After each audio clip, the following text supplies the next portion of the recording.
초등학교 학생 100여 명이 집단 식중독 증세를 보여 보건당국이 역학조사에 나섰습니다. 학생 20명은 입원 치료를 받고 있습니다. 대구 경북의 여성단체들이 경북대 성폭력대책위원인 교수가 10년 전 대학원생인 A씨를 상습적으로 성추행했다고 폭로했습니다. DGB 금융지주와 대구은행장 공모에 24명이 지원했습니다. 이번에는 인적 쇄신이 가능할지, 대구은행이 다시 설 수 있을지 이목이 집중되고 있습니다. 경상북도가 독도를 콘텐츠로 비즈니스 모델을 발굴하는 사업을 본격 추진하고 나섰습니다.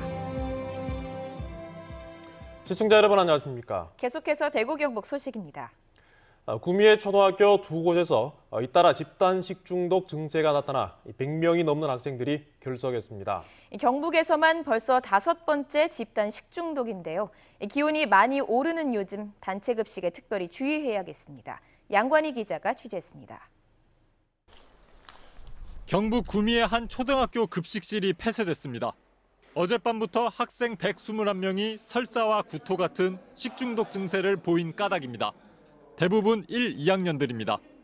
학생 20명은 병원에 입원하고 100여 명은 결석했습니다. 저학년이 많아요. 교사들도 같이 먹거든요. 교사들도 지금 아무렇지도 않고. 이 학교에서 2km 떨어진 초등학교에서도 학생 16명이 식중독 증세로 결석해 보건과 교육당국이 긴장하고 있습니다. 보건당국은 두 학교에 같은 급식업체가 납품했는지, 외부에서 감염된 것인지 확인하고 있습니다. 대규모로 갈 수 있잖아요, 그죠? 외부에서 이런 대규모로 하기는 흔하지는 않죠. 보건당국은 해당 학교에서 보존식과 조리도구의 가건물 등을 가져가 역학조사에 들어갔습니다. 경북에서는 지난달부터 학교에서 집단 식중독 사고가 5번 났습니다. 보건당국은 날이 갑자기 더워지는 요즘 식중독 사고가 일어날 확률이 높다며 주의할 것을 부탁했습니다. MBC 뉴스 양관입니다. 교수에게 1년 동안 상습적으로 성추행을 당한 대학원생이 이 사실을 학교에 신고했습니다. 그런데 학교 측은 아무런 징계도 하지 않은 것은 물론 심지어 그 교수에게 성폭력 상담소 소장까지 맡겼던 것으로 드러났습니다. 박재영 기자가 취재했습니다. 경북대 대학원생이던 A씨는 10년 전 교수 B씨에게 상습적으로 성추행을 당했다고 밝혔습니다. 연구실과 술자리에서 강제로 키스를 하고 뒤에서 껴안았다는 겁니다.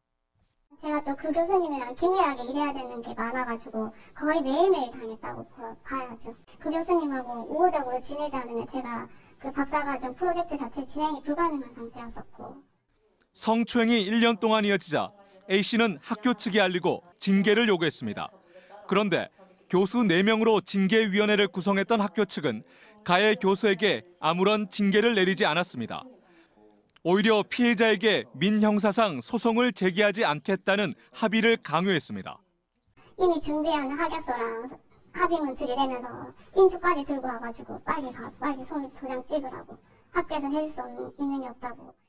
가해자인 B 교수는 그 뒤 주요 보직을 거쳤고 재작년에는 학교 성폭력 상담소 소장도 역임했습니다. 최근까지는 성희롱 성폭력 대책위원회 위원을 맡기도 했습니다. 2년 전 이 대학의 계약직 연구원으로 취직한 피해자 A씨는 최근 미투 폭로가 잇따르자 용기를 내 여성단체에 제보했다고 말했습니다. 복도에서 마주쳤는데 저를 정말 이렇게 무섭게 노려보는 거예요. 이번에 미투 사건 터지면서 그 뒤부터는 제 눈을 못 쳐다보더라고요. 경북대학교는 당시에도 성폭력과 관련된 규정이 있었고 성폭력 상담소가 있었습니다. 그럼에도 불구하고 이것은 전혀 작동하지 않았습니다. 경북대학교는 사건이 불거지자 뒤늦게 진상조사에 들어갔습니다. MBC 뉴스 박재영입니다. DGB 금융지주와 대구은행장을 선출하기 위한 공모가 마감됐습니다. 비자금 논란이 불거진 뒤 불명예 퇴진했던 임직원을 포함해서 24명이 지원했는데요.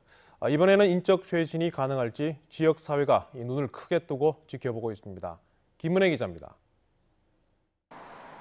개방형 공모로 진행된 DGB 금융지주 회장에는 13명이 지원했습니다. 13명 가운데 대구은행 내부 출신이 절반 정도를 차지하고 있습니다.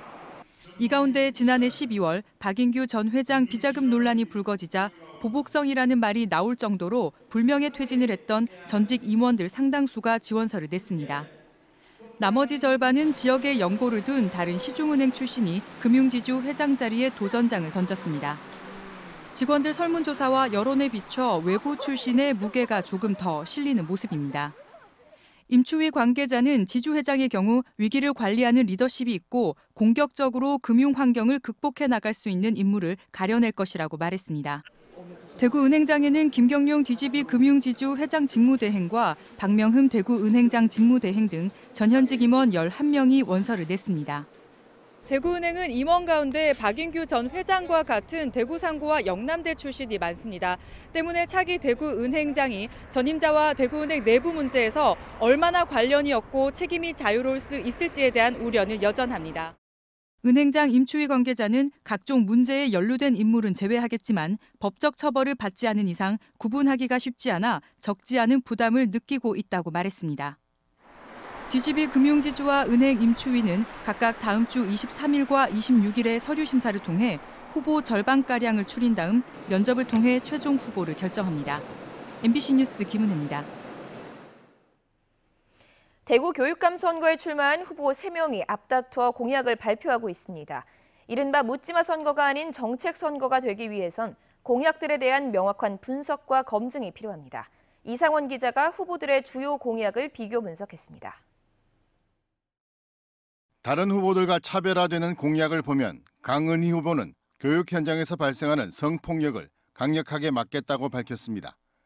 김사열 후보는 수능 성적 중심의 획일적 평가보다 다양한 평가 방식을 유지하겠다는 공약을, 홍덕률 후보는 학교 평가를 폐지하고 일반고를 우선적으로 지원하겠다고 강조하고 있습니다. 대구 지역을 위한 교육 정책으로 강은희 후보는 대구 경북을 다시 보는 교과서 같은 콘텐츠 개발을, 김사열 후보는 대구의 민주정신을 계승하는 교육을 실시하겠다는 공약을, 홍덕률 후보는 다양한 계층이 모두 참여하는 대구 교육회의 설치를 내걸었습니다. 중고등학생 교복에 대해 강은희 후보는 기능성을 높인 교복을 학부모가 부담하도록 했고, 김사열 후보는 무상 지원을, 홍덕률 후보는 대구시와 협력해 단계적으로 무상 지원하겠다는 입장입니다. 무상 급식 실시, 자사고 폐지 같은 민감한 현안은 홍덕률 후보를 제외한 두 후보는 아직 관련 공약을 내지 않았습니다. 장점을 부각하기 위한 선언적 성격의 공약이 적지 않은 만큼 시설 투자 공약은 어떻게 예산을 마련할지 따져보는 것이 필요합니다. 늘어나는 예산 같은 경우에는 어떻게 마련할지 분명한 어떤 대답을 줘야만 되는데, 그렇지 않은 공약들은 우선적으로 좀 한계가 있다고 이렇게 보여지고요. 교육 정책과 관련된 공약은 현 정부의 공약이나 교육부 정책 기조와 맞는지, 반대로 갈 경우 어떤 식으로 정부를 설득할 것인지 구체적 실현 가능성을 짚어볼 필요가 있습니다. MBC 뉴스 이상원입니다.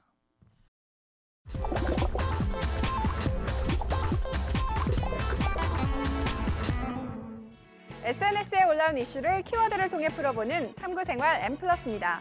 최근 SNS에서는 점심때만 되면 사람들이 삼삼오오 모여 퀴즈 삼매경에 빠진다는 글이 올라오면서 관심을 끌고 있는데요. 첫 번째 키워드, 너도 나도 퀴즈쇼입니다. 한 모바일 라이브 퀴즈쇼의 장면입니다. 그동안 TV를 통해 보기만 하던 퀴즈쇼가 IT와 접목돼 이제는 스마트폰만 있으면 직접 할 수 있어 인기라고 합니다. 직장인과 중고등학생, 심지어 초등학생까지 모바일 퀴즈쇼에 빠져 있다는 건데요. 실제 접속해보니 동시 접속자가 수만 명으로 그 인기가 대단합니다. 짧은 시간 동안 일반 상식 문제를 풀고 마지막 정답까지 맞추면 상금을 나눠받는 이 퀴즈쇼는 이미 미국과 중국에서도 큰 화제가 되고 있고, 국내에서도 대형 포털 사이트를 중심으로 우후죽순 생겨나고 있다는데요. 한 누리꾼은 신선하네, 그런데 시간만 되면 스마트폰만 들여다보고 중독될 듯이라며 상식도 알게 되고 상금도 받는 취지는 좋지만 어린 학생까지 퍼져나가면서 자칫 사행성으로 가열될까 하는 우려의 목소리도 있었습니다. 두 번째 키워드는 잠금 깜빡주의입니다. 경찰청 SNS에 올라온 영상입니다. 새벽 시간 한 남성이 주차된 차를 툭툭 치며 걸어갑니다. 결국 이 남성은 문이 잠기지 않는 차량에서 무언가를 들고 나와 급하게 이동하는데요. 하지만 꼬리가 길면 잡힌다는 것을 몰랐을까요? 다음 날 같은 장소에 또다시 나타나 무언가를 훔쳐나오고, CCTV로 이를 지켜보던 경찰은 행여 눈치챌까 순찰차가 아닌 일반 차로 위장 출동해 범인을 현장에서 잡았습니다. 승용차는 차량 문을 잠그면 사이드미러가 자동으로 접히는 경우가 많은데 이를 악용해 사이드미러가 접히지 않는 차량을 타깃으로 차량 절도를 한 겁니다. 경찰은 이 같은 차량 절도가 최근 자주 발생하고 있어 지금을 집중 단속 기간으로 정하고 피해 금액이 소액이더라도 경찰에 신고해 줄 것을 당부했는데요. 무엇보다도 주차해둔 차량 문 확실히 잠겼는지 한 번 더 확인하시기 바랍니다. 지금까지 탐구생활 M+였습니다.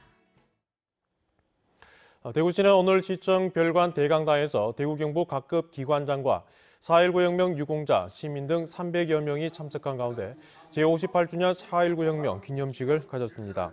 이번 기념식에는 이승만 전 대통령의 장기 집권 야욕 그리고 부정선거와 국민들의 분노를 그려낸 다큐멘터리 영상물을 상영하고 4.19의 노래를 함께 불렀습니다.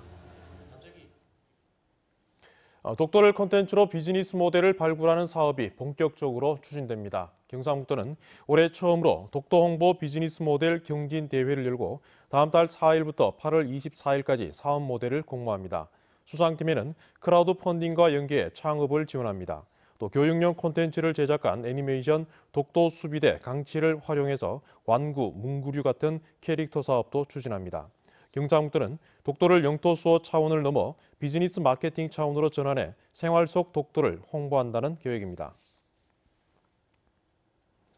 대구시 상수도사업본부는 동구와 수성구 19만여 가구에 공급하는 수돗물에서 흙냄새가 나는 것은 지역 주민 때문이라며 이를 제거하기 위해 고산 정수장에 분말 활성탄 접촉조를 임시 가동합니다. 상수도사업본부는 5,000톤 규모의 분말 활성탄 접촉조 2개를 오는 10월까지 완공할 계획이었지만 지역 주민이 계속 검출되자 한 개를 먼저 가동해 분말 활성탄을 투입하기로 했습니다. 상수도사업본부는 금호강물을 취수하는 과정에서 강바닥에 쌓인 조류의 영향으로 지역 주민이 나오는 것으로 보고 있습니다. 대구지방경찰청은 대구 모 새마을금고 이사장 A씨와 전무 B씨가 5,800만 원을 횡령했다는 고발장이 접수돼 조사를 벌이고 있습니다. 이들은 지난 2012년부터 최근까지 명절 같은 특별한 날에 고객에게 줄 선물을 구매하면서 단가를 부풀려 업체로부터 차액을 받는 수법으로 5,800여만 원을 가로챈 혐의를 받고 있습니다. 새마을금고 중앙회 대구본부는 자체 감사를 거쳐 2명을 횡령 혐의로 경찰에 고발했습니다. 대구지방경찰청은 초등학교 방과 후 학교 업체 선정 과정에서 중복 입찰하거나 밀어주기식 담합을 한 혐의로 방과 후 학교 업체 대표 A씨와 직원 등 7명을 조사하고 있습니다. 경찰에 따르면 이들은 지난해 대구 지역 초등학교 방과 후 학교 영어교실 위탁업체 선정 과정에서 자신이 운영하는 업체 2곳을 별개 업체인 것처럼 속여 중복 입찰하거나 높은 가격으로 응찰해 60개 학교에서 33억 7천만 원을 낙찰받은 혐의를 받고 있습니다. 울릉도에서 산나물을 채취하던 50대 여성이 계곡으로 추락해 숨졌습니다. 울릉 119 안전센터에 따르면 오늘 오전 9시 20분쯤 울릉군 사동 안평전 등산로 근처에서 산나물 채취 중 추락한 것으로 추정되는 53살 조모 씨를 발견해 울릉 의료원으로 옮겼지만 숨졌습니다. 경북 성주 사드 기진의 공사 장비 자재 추가 반입을 두고 사드 반대단체와 국방부 간의 협상이 끝내 결렬됐습니다. 사드 반대단체와 주민들은 오늘 국방부가 주민들의 제안을 받아들일 생각이 있다면 대화 창구는 언제든지 열려 있다며 오는 21일부터 28일까지 남북회담이 이루어지는 일주일간을 평화주간으로 선포했습니다. 대구 영북 소식이었습니다.